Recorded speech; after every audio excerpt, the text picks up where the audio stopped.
So good morning from Washington. Very warm welcome to our conference to celebrate the 20th anniversary of the Independent Evaluation Office of the IMF. I'm Charles Collyns. I've been the director of the IEO since 2017. In fact, the IEO held a similar conference 10 years ago. And in our sessions today and tomorrow, we would like to celebrate the work of the office since its inception in 2001. By looking back to draw lessons from our second decade and also looking ahead to consider how the IMF might continue to contribute to the IMF's work. But before going any further, I'd just like to recognize the signal contributions of my predecessors as director, Montek Singh Ahluwalia, who opened the office in 2001, Thomas Burns and Moses Schwartz, who all greatly contributed to making the IEO what it is today. I believe we have put together an excellent program for today and tomorrow. We will have short presentations by IEO staff and comments from a very distinguished group of panelists drawn from the many who have worked with the IEO over the years, from IMF staff, from the board, and from outside the institution, as well as my two predecessors as IEO director.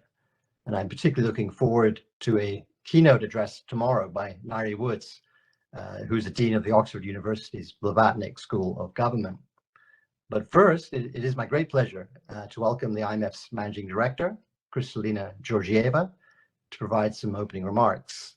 I have to say that I have found Kristalina a very strong supporter of the IEO in her time as MD. She's always shown a very keen interest in our agenda and also is very determined to make sure that the IEO's work receives full attention from the institution. So I very much look forward to hearing Kristalina's perspectives on the IEO and its role at the IMF. Kristalina, the virtual floor is yours. Thank you very much, Charles. Very kind introduction. And it has the advantage of being really true. I think very highly of the function of the Independent Evaluation Office and the way staff and the leadership of the office perform that hugely important mission. It is my great honor to be the managing director when we celebrate 20 years of productive work. And I want to start by recognizing your predecessors, your work, Charles, and the work of all of the former and present staff of the Independent Evaluation Office. From the bottom of my heart, on behalf of the management of the fund, thank you. What you do for us is to build our learning muscle. I want to start with a quote from Abigail Adams in 1780. She writes a letter to her son, John Quincy, and she says to him, "Learning is not attained by chance. It must be sought with ardor and attended to with diligence." And that is what our Independent Evaluation Office does for the fund: diligent pursuit of learning to analyze how the world is changing and make recommendations for adapting, anticipating further changes, and make it so that what the IMF has demonstrated in its history continues to be the case, a learning institution. It is for that learning capacity and translating learning in advice to our membership, we at the IMF are respected. For the past 20 years, our Independent Evaluation Office has played a pivotal role born in the aftermath of the Asian crisis. The Independent Evaluation Office came of age with the global financial crisis and has become a pillar of the IMF's learning culture, helping us draw meaningful lessons from the past and improve our work for the future. And of course, it is the quality of staff at the Independent Evaluation Office, but also the robust design and carefully crafted mandate that serve the institution and through it the world so well. It operates both fully independently from the IMF management and at arm's length from the executive board. The fund's mandate, the Independent Evaluation Office serves three very important goals. First, as I stated in the beginning, the most important one, enhance the learning culture within the fund. Not only provide lessons, but build an attitude that is open-mindedness for what we might have not quite yet seen, so we can integrate it in our work. Second, support institutional governance and accountability, and that is so critical in the world we live in. We promote good governance and accountability with and for our members. We have to be exemplary ourselves. And third, strengthen the fund's external credibility. These all are very important. It is what I find so incredibly valuable to have the IEO hold the mirror, that we see ourselves. I'm sorry, there is somebody with an open mic somewhere. In that aspect, so I'm pausing for the open mic to become not open anymore, and it seems to have worked. Excellent. Let me go to that mirror function. We can better understand what our strengths and what our challenges are when an independent party helps us to see those two features. And the Independent Evaluation Office has done it. It has had a very tangible impact on the IMF. Just think how far we have come in the past 10 years.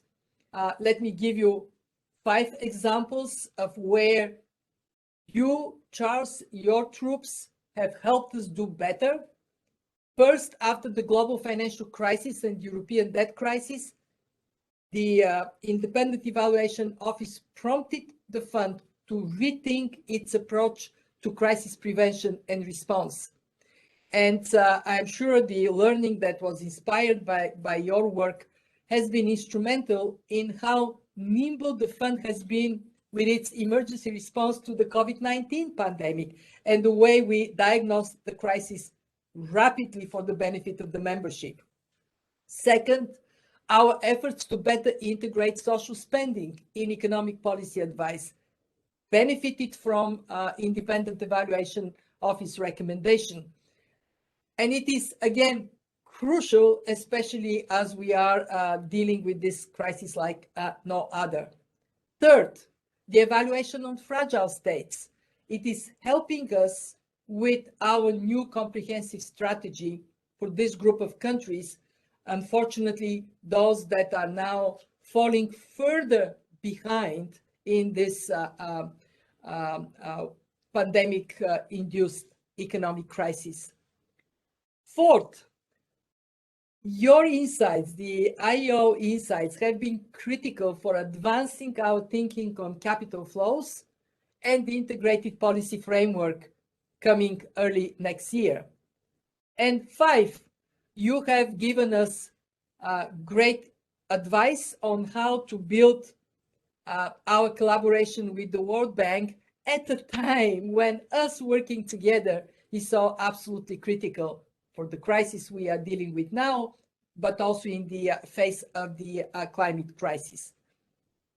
These are examples as to how the IEO has helped us in the past. Because of those recommendations you have given us, we have stronger policies, better outcomes for economies, for communities, for people. Ultimately, this is who we work for. Policies are for the betterment of lives of people. Together, both the Independent Evaluation Office and the Fund have embraced that learning culture, being candid and engaged. Sometimes we don't quite see eye to eye, but we work towards the best outcome from the work you do as it translates into our work. Let me flag a huge advantage of the Independent Evaluation Office itself being a learning institution.